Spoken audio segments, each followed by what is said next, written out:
سوچو اگر آپ کی صحیح ماں زندہ ہوتی تو اللہ کے رسول کا ان کے ساتھ کیا سلوک ہوتا؟ یہ اس عورت کے ساتھ سلوک ہے جس نے صرف اپنا دودھ پلایا ہے، پیدا نہیں کیا، اس کے ساتھ یہ حسن سلوک ہے۔ اور صحیح ماں ہوتی تو آپ کا حسن سلوک کیا ہوتا؟ ایک جنگ ہو رہی ہے، اس جنگ کو کمپلیٹ ہونے کے بعد اس میں کچھ قیدی پکڑے جاتے ہیں، مرد بھی اور عورتیں بھی۔ قیدی گرفتار ہوئے، عورتیں بھی اور مرد بھی۔ مال غنیمت کے طور پر ان کا بنٹوارا ہو گیا، کوئی کسی کو غلام کے طور پر دے دیا گیا، کسی کو لوٹ کے طور پر دے دیا گیا۔ آپ کو بھی کچھ غلام یا لوٹی ملی۔ اب انہی چیزوں میں بنٹوارا ہوا ہے، غلاموں کا لوٹیوں کا، جنگ میں قیدیوں کو جمع کیا گیا ہوگا۔ اچانک ایک عورت آتے ہوئے دیکھا، آپ پہچان گئے کہ یہ حلیمہ آ رہی ہے، قبیلے بنو سعد سے ہیں، آئی کہنے لگی محمد آئے۔ آپ نے فرمایا ماں میں یہاں ہوں، بولو جلدی کیا بات ہے؟ فرمایا بیٹے یہ کیا کیا؟ کیا ہوا؟ کہا میں نے سنا ہے کہ جنگ کے اندر تم نے کچھ قیدیوں کو اریسٹ کر لیا ہے۔ آپ نے فرمایا ہاں۔ کہا اس میں مرد بھی ہے عورتیں بھی ہیں؟ فرمایا ہاں۔ آئے کہا اس میں مرد بھی ہے عورتیں بھی ہیں، اور ہمارے صحابہ نے ان کو قید کیا ہے۔ فرمایا بیٹے کیا تمہیں معلوم ہے کہ کس قبیلے کے لوگ ہیں؟ فرمایا نہیں۔ آئے ماں میں کیا جانتا ہوں، وہ مجھ سے لڑنے آئے، صحابہ سے لڑنے آئے، ہم نے بھی جنگ کی اور گرفتار کیے گئے۔ کہا میرے بیٹے وہ قبیلے بنو سعد کے لوگ ہیں، جن عورتوں کو تم نے گرفتار کیا ہے وہ میری بہنیں، تیرے باپ کی بہنیں، تم نے اپنی خالوں کو، تم نے اپنی پھوپھیوں کو گرفتار کر لیا ہے۔ دیا ہے کہ وہ ہماری بہنیں ہیں، ہماری تمہارے باپ کی بہنیں ہیں، میری بہن ہے۔ جب تم مجھے ماں کہتے ہو تو تمہاری خالہ ہوئی، تمہارے باپ کی بہنیں جو تمہاری پھوپھی ہوئی، بھتیجے تم نے اپنی خالوں اور اپنی پھوپھیوں کو گرفتار کر لیا ہے۔ اگر تم مجھے ماں کہتے ہو تو میری گزارش ہے کہ ان کو چھوڑ دو۔ آپ نے فرمایا مارو، تمہارا احسان ہے میرے پر۔ آپ کے حصے میں جتنے بھی قیدی آئے تھے، آپ کو جو ملے تھے قریش کو جتنے بھی قیدی ملے تھے، آپ نے اپنے اور اپنے خاندان کے حصے کے قیدیوں کو چھوڑ دیا۔ ہاں یہ میرے حصے کے، میں نے ان کو چھوڑ دیا۔ ابھی تھوڑا سا رک جاؤ، ظہر کی نماز کا وقت ہوا، آپ نے نماز کے بعد صحابہ سے کہا میں نے اس خاندان میں دودھ پیا ہے، یہ میری ماں ہے جس نے مجھے اپنی پاکستان کا دودھ پلایا ہے، ہمارے پاس قیدی ہیں وہی ان کی بہنیں ہیں، میری خالائیں ہیں، میں نے اپنے حصے کے قیدی کو چھوڑ دیے۔ میرے ساتھیوں میرا مشورہ ہے کہ تمہارے حصے میں جو آئے تم بھی ان کو چھوڑ دو، میں تمہیں زبردستی نہیں کہوں گا۔ ہاں اگر تمہارا دل کرے اور میری بات ماننا گوارا ہو تو تم بھی چھوڑ دو۔ اس خاندان کی میری اوپر بہت احسان ہے، احسان کا مطلب میں احسان سے چکانا چاہتا ہوں۔ سارے صحابہ اٹھے اور انہوں نے بھی اپنے اپنے حصے کے قیدیوں کو چھوڑ دیا۔ بات مان رہے ہیں جو آپ کی صحیح ماں نہیں ہے، اس عورت کی بات آپ مان رہے ہیں جو آپ کی صحیح ماں نہیں ہے، جس نے آپ کو صرف دودھ پلایا ہے، پیدا نہیں کیا۔ سوچو اگر آپ کی وہ صحیح ماں ہوگی تو آپ اس کا کتنا کہتے ہیں اور کتنی فرمانبرداری کرتے۔ ایک بیٹا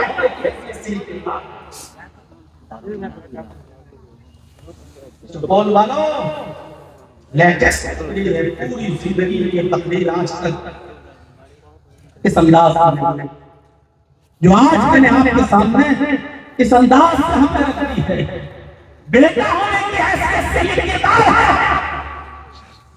اپنی صحیح ماں کے لیے سنیں، صحیح ماں کے لیے 6 سال کی عمر کو چھوڑ دیجیے، 40 سال کے بعد آپ نبی بنے، رسول ہوئے، پیغمبر ہوئے، ایک دن اپنی ماں کی قبر پر پہنچ گئے۔ سوچئے 6 سال کے بعد اب نبی اور رسول بن گئے، کتنے لمبا عرصہ نبی اور رسول بننے کے بعد بھی اب یہ ماں کو بھولے نہیں، قبر پہ پہنچ گئے۔ مسلم شریف پڑھیے، کتاب الجنائز دیکھیے، زار نبی صلی اللہ علیہ وسلم قبر امیہ، اللہ کے رسول نے اپنے ماں کی قبر کی زیارت کی، فبکا وابکا من حولہ، اس منظر کو دیکھے آپ اپنے ماں کی قبر پر جب پہنچے تو اپنے ماں کی قبر کو دیکھ کر رونے لگے، اور حدیث کے الفاظ سے وہ اتنا روئے اتنا روئے اتنا روئے ماں کی قبر پر کہ ماں کی قبر پر روتے ہوئے ایسا روئے کہ آپ کو جن صحابہ نے روتے ہوئے دیکھا تو بھی رو پڑے، ان کی آنکھوں میں بھی آنسو آ گئے۔ فبکا وابکا من حولہ، آپ کی ارد جتنے صحابہ تھے وہ سب رو پڑے، ان کی آنکھوں میں بھی آنسو آ گئے۔ آنسو کی قطرے زمین پر گر گئے، اور اس کے بعد دیکھیں اللہ کے نبی صلی اللہ علیہ وسلم نے جب صحابہ کو بھی روتے ہوئے دیکھا اسی قبر کے پاس، تو آپ نے اللہ سے گزارش کی، آپ نے فرمایا استاذنت ربی ان استغفر لها فی ان استغفر لها، اللہ کے نبی فرماتے ہیں کہ میں نے اپنے رب سے اجازت مانگی، استاذنت ربی ان استغفر لها، میں نے اپنے رب سے اجازت مانگی، اے اللہ مجھے اس بات کی اجازت دے کہ میں اپنے ماں کی قبر پر کھڑا ہوں اور اپنے ماں کے لیے مغفرت کی دعا کروں، اپنے ماں کی بخشش کی دعا کروں، اپنے ماں کے لیے رحم کرم کی دعا کروں، اے اللہ تو مجھے اس بات کی اجازت دے دے کہ میں اپنے ماں کے لیے مغفرت کی دعا کر سکوں۔ اللہ کے نبی کہتے ہیں جب میں نے اللہ سے اپنے ماں کی مغفرت کی دعا کی اجازت مانگی، فَلَمْ يُؤْذَنْ لِي، تو اللہ کی طرف سے مجھے میری ماں کی مغفرت کی دعا کرنے کی اجازت مجھے نہیں ملی۔ رسول کو یہ سے آگا کہہ رہے ہیں مجھے اجازت دے کہ میں اپنے ماں کے لیے دعا کروں کہ اللہ اس کو بخش دے، اللہ اس کو جنت دے، اللہ کی اجازت نہیں رہی، مغفرت کی دعا نہیں کر سکتے۔ کیوں؟ کیونکہ حالت کفر میں ہوئے، اور میں کسی کو بھی کفر اور شک کی حالت میں مرنے والے کو بخش نہیں سکتا، بخشش نہیں ہے اس کی، چاہے وہ رسول کی ماں کیوں نہ ہو، چاہے وہ رسول کا چچا ابو طالب کیوں نہ ہو، اور جو دعا کرے گا اللہ نے کہا ہے محمد اپنے چچا کے لیے بھی اگر 70 مرتبہ بھی دعا کرو گے تب بھی تمہاری دعا قبول نہیں ہوگا بغیر کلمے کے۔ قبر چومنے اور چاٹنے والوں کے لیے دعائیں کرنا، چادریں چڑھانے والوں کے لیے دعائیں کرنا، شب برات کے دن پختہ قبروں پہ جا کے اگر بتیاں اور لالٹینیں جلا کے ان کے لیے دعائیں کرنے والوں، سوچو محمد رسول اللہ کو اپنی ماں کی قبر پر مغفرت کی دعا کرنے کی اجازت ہے، تم ان کے لیے جا قبر گئے ہو، تمہاری دعا قبول ہوگی؟ سوچئے جب اللہ نے محمد رسول اللہ کو اپنے ماں کی قبر پر مغفرت کی دعا کرنے کی اجازت نہیں ملی تو اللہ کے نبی نے کہا استاذنتہ ان ازور قبرہا، اے اللہ پھر مجھے اجازت دے کہ میں اپنے ماں کی قبر کی زیارت کر لیا کروں، کبھی کبھی آؤں اور ماں کی قبر کو دیکھ کر چلا جایا کروں، اپنے ماں کی قبر کو دیکھنے کی اجازت دے دے، میں اپنے ماں کی قبر کو کبھی کبھی آ کر اس کو دیکھ کر چلا جایا کروں، تو اللہ تعالیٰ نے آپ کو اس بات کی اجازت دے دی، قبر دیکھنے میں اپنے ماں کو یاد کرنے میں کوئی حق نہیں، آؤ قبر دیکھ کر چلے جاؤ، رونا بھی ہو تو رو چلے جاؤ، یہ غم و فکر یہ غم کے آنسو ہیں ٹھیک ہے چلے جاؤ، لیکن مغفرت کی دعا مت کرنا۔ جب اللہ کے نبی کو قبر کی زیارت کرنے کی اجازت مل گئی تو آپ نے مسلمانوں سے کہا، صحابہ سے فرمایا فزوروا القبور فإنها تذکرکم الموت، میرے صحابیوں تم قبروں کی زیارت کیا کرو کیونکہ قبروں کی زیارت کرنے سے موت یاد آتی ہے، وہ قبر پہ جاؤ گے تو وہ قبر تمہیں اپنی موت یاد دلائے گی، قبروں پر جاؤ قبر تمہیں اپنی موت یاد دلائے گی، ہمیں بھی اس جگہ پہ آنا ہے۔ یہ ماں ہونے کی حیثیت سے کردار تھا، بیٹا ہونے کی حیثیت سے کہ اپنے ماں کی قبر کی زیارت کرتے، بتاؤ کتنی بار جاتے ہو اپنے باپ اور اپنی ماں کی قبر پر؟ کیا وہ دعا یاد ہے؟ کیا آپ اپنے باپ کی قبر پر جا کے دعا پڑھ سکتے ہو؟ اللہم اغفر لہ وارحمہ وعافہ واعف عنہ وعافہ لہ۔ کیا اپنے باپ کی قبر پر جا کے دعا پڑھ سکتے ہو اور اپنے باپ کے دعائیں میرے باپ کو بخش دے، اللہ میرے باپ کو جنت دے دے؟ یہ تو وہ دعا ہے جو تم اپنے الفاظ میں مانگتے ہو۔ اللہ کے رسول نے مسجد کی دعا کو اپنے الفاظ میں بتایا ہے، یہ دعا مانگو جو میں سکھا رہا ہوں۔ مانگتے وہ دعا کتنے لوگوں کو یاد ہے؟ کھڑا کر کے پوچھ لو، ابھی کہیں گے اس کہیں ملا تھا کھڑا کرنے کے لیے، اور کسی کی نظر لگی مولانا صاحب آپ کی پورے بھائی مجمع میں مجھے ہی کوئی دلیل کرنا تھا، اس کو یہ کرتا کون ہے یہ دعا کرے؟ اپنے باپ کی قبر پر جائیے اور دعا کیا کیجئے، اللہم ان کان محسنا فزدنی حسناتی، اللہ میرا باپ نیک تھا تو اس کی نیکیوں میں اضافہ فرما، وَإِن كَانَ مُسِيئًا فَتَجَاوَزْ عَنْ سَيِّئَاتِهِ، اللہ میرا باپ برا تھا، میری ماں بری تھی، میرا بھائی برا تھا، میری بہن بری تھی، تو اللہ تو اس کی خطاؤں کو معاف فرما دے، اس کو درگزر فرما دے۔ تمہارے یاد آپ کو 25 سالوں سے تقریر کر رہا ہوں، کھڑا کر کے پوچھو تو ابھی نماز بھی یاد نہیں ہوگی سے، جنازہ میں دعا بھی صحیح سے یاد نہیں۔ یہ ہے 25 سال کی تقریروں کا نیت، یہ ہے اللہ اپنے ماں کے لیے دعا کر رہے ہیں، اجازت نہیں کیونکہ حالت کفر و شرک میں۔ اب مت پوچھنا مولانا صاحب میرا باپ چادر چڑھاتا تھا، بیٹا بیٹی مانگتا تھا، قبر پہ جاتا تھا، یہ کرتا تھا وہ کرتا تھا، اس کے سامنے جھکتا تھا، باپ مر گیا کہ میں اپنے باپ کے لیے دعائیں کر سکتا ہوں؟ اب مت پوچھنا، جو میں نے حدیث پڑھی اسی میں جواب موجود ہے، اسی میں جواب موجود ہے۔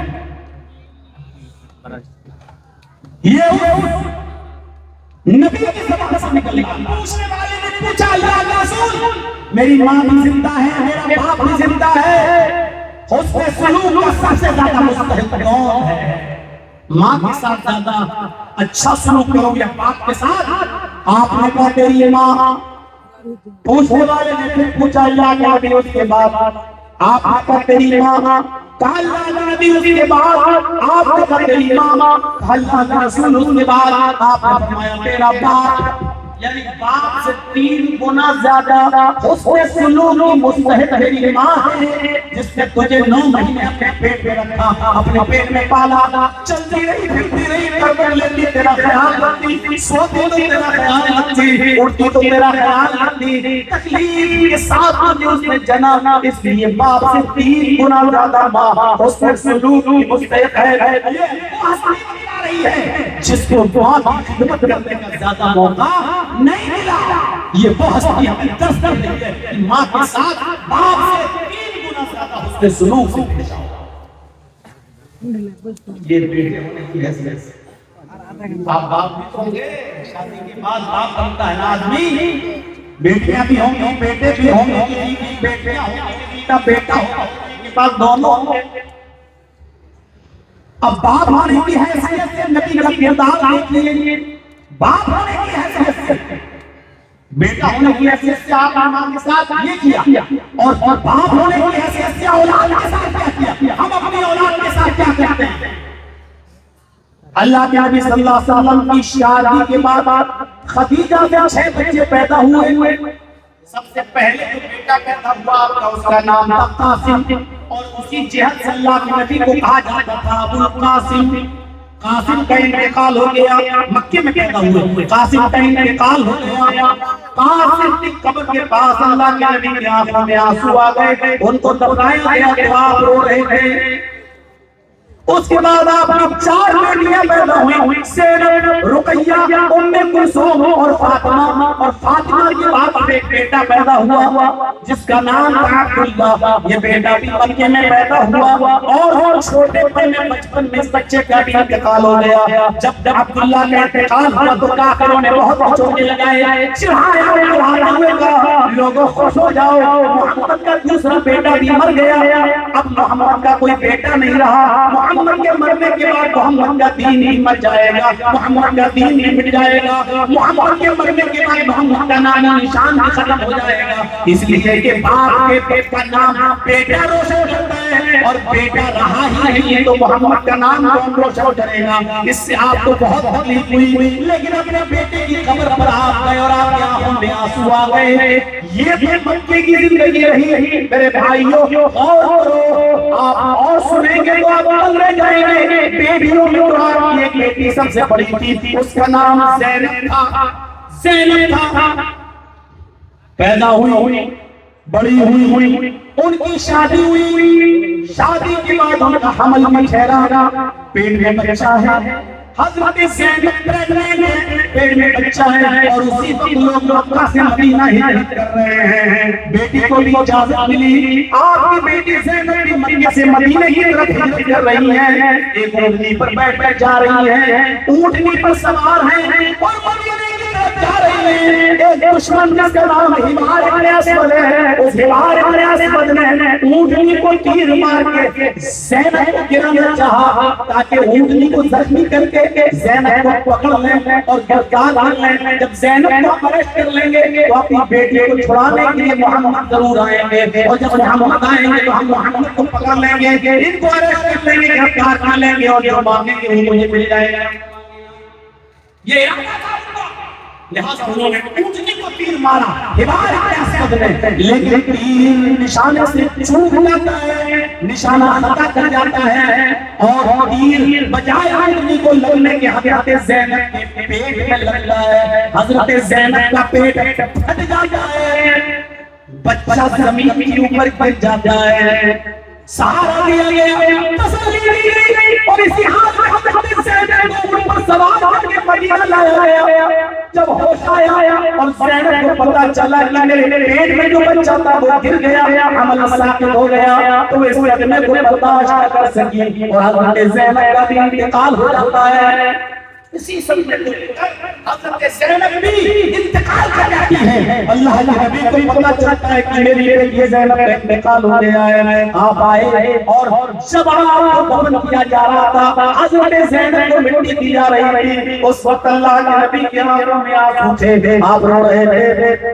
جب میں اپنی بیٹی گئی تب بھی آپ کے آنکھوں میں آنسو ہیں۔ کسی ایک صحابی کے پیچھے مڑ کر ہاتھ پکڑا اور اللہ کے نبی آپ کی آنکھوں میں آنسو ہیں، بیٹے کا غم ہے، سب کو اپنی اولاد کا غم ہوتا ہے۔ اللہ کے نبی نے اس صحابی کو دیکھا اور دیکھنے کے بعد اس قبر کی طرف اشارہ کر کے اپنی بیٹی کی کہا، یا افضل بناتی اسی مدفیہ، میرے ساتھیوں یہ میری سب سے بہتر بیٹی تھی، سب سے افضل بیٹی تھی، جو میرے لیے پوری زندگی ستائی گئی، یہاں تک کہ میرے راستے میں شہید بھی کر دی گئی، بہت میرے راستے میں تکلیفیں پہنچائی گئی، اور ہر تکلیف یہ خوشی خوشی برداشت کرتی رہی، یہ میری سب سے اچھی بیٹی تھی۔ یہ درد تھا ایک باپ کے دل میں اپنی بیٹی کا۔ یہاں بیٹی پیدا ہوتی ہے تو چہروں پر شکن آ جاتی ہے، بیٹا ماما کا بیٹی ہوگی، اے بیٹیوں بیٹیوں میں اپنے تقریب کرنے والوں، قیامت کے دن کون سا مولے میں اٹھو گے، کون سا مولے میں اٹھو گے؟ اللہ کے رسول صلی اللہ علیہ وسلم اپنی بیٹے کے انتقال پر مٹی دے روتے ہوئے کہتے ہیں، یا افضل بناتی اسی مدفیہ، یہ میری سب سے محبوب بیٹی ہے، سب سے چہیتی اور بیٹی ہے، جو میرے راہ میں بہت ستائی گئی، میری راہ میں بہت تکلیفیں پہنچائی گئی، یہاں تک کہ میری راہ میں اس نے اپنی جان بھی دے دی، اللہ کی راہ میں شہادت بھی قبول فرما لی۔ اور جب اسی بیٹی کا قاتل حمار ابن اسود فتح مکہ کے دن سامنے آتا ہے اور کہتا ہے آپ سب کو معاف کر رہے ہیں، مجھے بھی معاف کر دو، میں بھی آپ کی بیٹی کا قاتل ہوں، میں نے بھی آپ کی بیٹی کے پیٹ پھاڑا تھا۔ تو آپ نے اس حمار اسود کو دیکھا تو وہی پرانی اپنی بیٹی کی قبر میں دفن کرنے والا نقشہ سامنے آ جاتا ہے اور اپنی بیٹی کا پھٹا ہوا پیٹ یاد آ جاتا ہے۔ میرے بھائیو، لیکن اس کے باوجود آپ کہتے ہیں اے حمار، تو نے مجھے بہت تکلیف دی ہے، میری بیٹی کو قتل کر کے مجھے بہت تکلیف دی ہے، لیکن آج تو نے معافی مانگی ہے، جا اے حمار جا، میں نے تجھے بھی معاف کر دیا، اے حمار جا، میں نے تجھے بھی نظر انداز کر دیا۔ آپ نے اپنی بیٹی کے قاتل حمار نے اسد کو بھی نظر انداز کر دیا۔ آپ سوچئے بیٹی باپ ہونے کی حیثیت سے کیا کردار آپ نبھا رہے ہیں۔ سہن کی بات رقیہ آتی ہے، بڑی ہوئی رقیہ کی فکر ہوتی ہے ان کا نکاح کر دیا جائے۔ آپ نے حضرت عثمان کو بلایا، آپ نے حضرت عثمان کو بلایا اور آپ نے بٹھا کے کہا عثمان یہ جبریل ہے، آئے عثمان یہ جبریل ہے جو مجھے دکھائی دے رہے ہیں، تمہیں نہیں دکھائی دے رہے ہیں، آئے عثمان یہ جبریل ہے۔ حضرت عثمان نے کہا اچھا کیا حکم ہے، کیا بتا رہے ہیں، کیا فرما رہے ہیں، اللہ کی طرف سے کیا پیغام لے کے آئے ہیں؟ اللہ کے نبی کہتے ہیں عثمان یہ جبریل ہے، اللہ کی طرف سے یہ حکم لے کر آئے ہیں، اللہ نے مجھے حکم دیا ہے، جبریل بتا رہے ہیں اللہ نے فرمایا اپنی بیٹی رقیہ کا نکاح عثمان سے کر دو۔ اے عثمان میں اللہ کا حکم پورا کرنے کے لیے تمہیں اپنے پاس بلایا ہوں، میں اپنی بیٹی رقیہ کا ہاتھ تمہیں دینا چاہتا ہوں، تم میری بیٹی رقیہ سے نکاح کر لو۔ کہا اللہ کے نبی میں کیسے نکاح کر سکتا ہوں، یہ اللہ کا بھی حکم ہے اور میرے نبی کی بھی خواہش ہے، آپ کی بھی تمنا ہے، تو میں کیسے ٹھکرا سکتا ہوں۔ حضرت رقیہ کا نکاح ہوتا ہے، آپ چند دنوں میں بیوی رقیہ کے ساتھ رہتے ہیں، ادھر جنگ بدر کی تیاریاں ہوتی ہیں، پہلی جنگ شروع ہوتی ہے، حضرت عثمان کی بیوی رقیہ نبی کی بیٹی رقیہ کو چیچے کی بیماری نکلی ہوئی ہے، چیچے نکل آئی ہے۔ حضرت عثمان بدر کے مجاہدین میں شامل ہونا چاہتے ہیں، اللہ کے نبی کہتے ہیں نہیں اے عثمان تم اپنی بیوی کی دیکھ ریکھ کرو، ان کو بیماری ہے، چیچے نکلی ہوئی ہے، تم ان کی خدمت کرو، تمہیں وہی ثواب ملے گا جو مجاہد کے جنگ میں لڑنے کا ملتا ہے۔ اگر ہم جنگ جیت گئے اور مال غنیمت لوٹا گیا تو تمہیں بھی اتنا ہی حصہ ملے گا جتنا ہم سب کو ملے گا، صحابہ کو ملے گا، تمہیں بھی حصہ دیا جائے گا، تم میری بیٹی اور اپنی بیوی کی خدمت میں لگے رہو۔ صحابہ جنگ کر رہے ہیں، جیت بھی حاصل ہو گئی ہے، صحابہ کو اجازت مانگی جا رہی ہے، اے اللہ کے نبی آیا جنگ جیت گئے، 70 کافروں کو مارا اور 70 کافروں کو کیا گیا۔ اللہ کے رسول بڑی خوشی ملی ہے، کیا ہم جشن منا سکتے ہیں؟ آپ نے کہا ہاں شریعت کے دائرے میں رہتے ہوئے خوشی منا سکتے ہو، آج اللہ نے تمہیں اور ہمیں بہت بڑی خوشی سے نوازا ہے، آپ اس میں اللہ کا شکر ادا کرو، خوشیاں منا سکتے ہو لیکن جاہلیت والی نہیں، گناہ والی نہیں، خوشی کا جو انداز ہے وہ منا سکتے ہو۔ ابھی صحابہ خوشیاں ہی منا رہے تھے، اللہ کے نبی کی خوشی میں شامل تھے کہ کسی نے آ کر کہا اے اللہ کے رسول آپ کی بیٹی رقیہ کا انتقال ہو گیا ہے، ساری خوشیاں کیا پور ہو گئی، بھری بھری رہ گئی، اللہ کے نبی اپنی بیٹی کے جنازے میں جانا چاہتے ہیں، آپ پہنچتے ہیں آگے بڑھتے ہیں، کیا دیکھتے ہیں کہ بیٹی کو قبر میں اتارا جا چکا ہے، تختے رکھے جا چکے ہیں، قبر میں اتارا جا چکا ہے اور مٹی دی جا رہی ہے۔ ایسے موقع پر آپ پہنچتے ہیں اور آپ بھی مٹی میں شامل ہو جاتے ہیں اور آپ بھی مٹی دیتے ہیں اور مٹی دینے کے بعد آپ کی آنکھوں میں آنسو ہے، حضرت عثمان کا چہرہ دیکھتے ہیں اور آپ نے اسی جگہ پر فرمایا عثمان تم نے میرا اتنا کلیجہ ٹھنڈا کیا، میری ایک بیٹی کا انتقال ہو گیا، میرے پاس ایک دوسری بیٹی بھی ہے ام کلثوم، میں ام کلثوم کا نکاح بھی تمہارے ساتھ کر دوں گا۔ میرے بھائیو اسی لیے حضرت عثمان کو ذوالنورین کہا جاتا ہے، اللہ کے رسول نے اپنی ایک دو بیٹیاں بھی ہیں، یہ بیٹیوں کے ساتھ محبت کہ آپ خوشیاں چھوڑ بیٹی کی قبر پہ جاتے ہیں، مٹی دیتے ہیں اور آپ کی آنکھوں میں آنسو آ جاتے ہیں، بیٹی کی جدائی کا غم، بیٹی ہو باپ ہونے کی حیثیت سے کردار تھا آپ کا۔ ام کلثوم بھی نبی کی زندگی میں انتقال کر گئی، آپ ان کی قبر پر بھی جاتے تو آنکھوں میں آنسو آ جاتے۔ آپ کی ایک اور بیٹی تھی، چہرے بیٹی تھی جس کا نام فاطمہ تھا۔ فاطمہ جب بھی گھر میں آتی اللہ کے رسول اٹھتے اور اپنی بیٹی فاطمہ کے سر کا بوسہ لے لیتے، لیکن آج بستر بالکل بستر پر ہے، قریب المرگ ہے، اللہ کو پیارے ہونے والے ہیں، بستر سے اٹھنے کی طاقت نہیں۔ حضرت فاطمہ کو دروازے پر بیٹھے لیکن اٹھ نہیں پاتے، خود حضرت فاطمہ کو بلاتے ہیں اور حضرت فاطمہ اللہ کے رسول کی پریشانی دیکھ کے کہتے ہیں آئے میرے ابو کی تکلیف، آئے میرے ابو کی پریشانی۔ اللہ کے نبی نے فرمایا فاطمہ آج کے بعد تیرے باپ کو کبھی اتنی تکلیف نہیں ہوگی، فکر مت کرو، آج تمہارے باپ کو کبھی اتنی تکلیف نہیں ہوگی۔ فاطمہ اتنی محبت کہ آپ نے جمعے کے خطبے میں فرمایا لوگوں سن لو فاطمہ سے مجھے کتنی محبت ہے، جاننا چاہتے ہو تو سنو، فاطمہ تو بضعۃ منی فمن اغضبنی فقد اغضبها۔ فاطمہ میرے دل کا ٹکڑا ہے، فاطمہ میرے دل کا ٹکڑا ہے، جس نے فاطمہ کو تکلیف پہنچائی، من اغضبها فقد اغضبنی، جس نے فاطمہ کو تکلیف پہنچائی، جس نے میری بیٹی کو رلایا اس نے مجھے رلایا، جس نے میری بیٹی کو دکھ دیا اس نے مجھے دکھ دیا، جس نے میری بیٹی کو رلایا اس نے مجھے رلایا، جو میری بیٹی سے نفرت کرتا ہے وہ مجھ سے نفرت کرتا ہے۔ یہ باپ ہونے کی حیثیت سے یہ کردار اللہ کے نبی جناب محمد رسول اللہ نبھا رہے ہیں۔ فاطمہ کے بعد مدینے میں جب آئے ہجرت کے بعد تو ماریہ قبطیہ سے ایک اور بچہ پیدا ہوا جس کا نام ہے،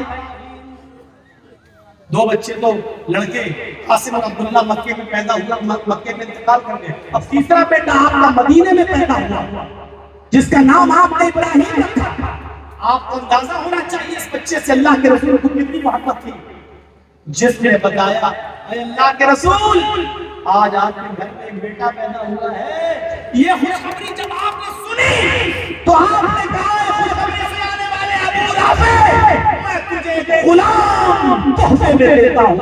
آپ نے ابو رافع کو اتنی سی خوشی سنانے کے لیے میرے گھر میں بچہ پیدا ہوا ہے، ہاں غلام دے دیا تھا، جاؤ یہ تمہاری خدمت کرے گا۔ اندازہ لگا سکتے ہو کتنی محبت رہی ہوگی اس بچے سے۔ ابراہیم کو جو عورت دودھ پلاتی تھی اس کا نام تھا ام بردہ۔ اللہ کے نبی صلی اللہ علیہ وسلم نے ام بردہ کو ایک باغ کا ٹکڑا دیا تھا، گارڈن ایک باغ کا ٹکڑا تحفے میں، صرف اس لیے کہ وہ میرے بچے ابراہیم کو دودھ پلاتا۔ اتنی محبت، لیکن یہ بچہ 18 مہینے سے زیادہ زندہ نہیں رہ سکا۔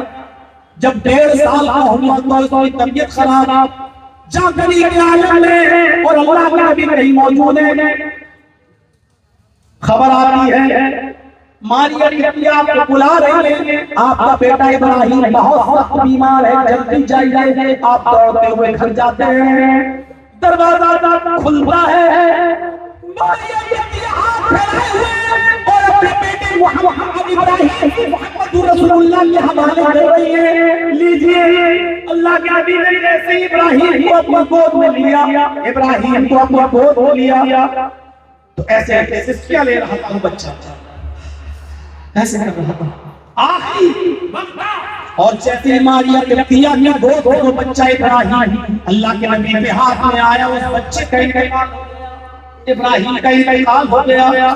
آپ نے اس بچے کو ماریہ قبطیہ کیا، بستر پر رکھ دیا، لٹا دیا۔ آپ کے آنکھوں میں آنسو آ گئے اور انہیں آنسوؤں کے دھارے اس کو بہتے ہوئے آنسوؤں میں آئے، اس بچے کے سینے پر یا سر پہ ہاتھ آ گیا۔ ان العین تدمع والقلب يحزن، ان العین تدمع والقلب يحزن،